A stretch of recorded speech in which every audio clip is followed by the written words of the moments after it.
मंडळी स्क्रीनवर ज्या तारखा दिल्या असतील त्याप्रमाणे जर का तुमचा जन्म झाला असतील आणि अशा प्रकारचे व्यक्ती तुमच्या आयुष्यात असतील आणि तुम्ही त्यांची जर का मान सन्मान ठेवत नसाल तर तुमची सर्वात मोठी चुकी आहे. कारण हे लोक तुमच्या आयुष्यातून खूप मोठा चेंजेस असतात. तुम्ही या लोकांची जर का तुम्ही कदर नाही केली तर हे निघून जातील.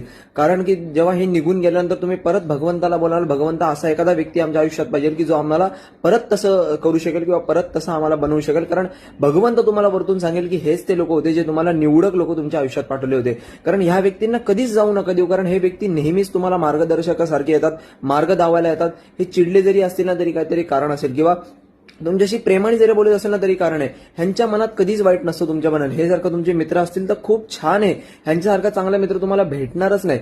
हे एकदम दिलदार व्यक्तिमत्व आहे. तुम्हाला जे पाहिजे ते त्यांच्याकडे असेल ते देणारा व्यक्तिमत्व आहे. त्यामुळे हे खूप चांगलं व्यक्तिमत्व आहे. हे तुम्ही हातातून जाऊच नका देऊ. तुमची जन्मतारीख काय आहे ती मला कमेंट बॉक्समध्ये कळवा. पुढचे आपण तुमचा घेऊ. दत्तगुरु दिगंबरा.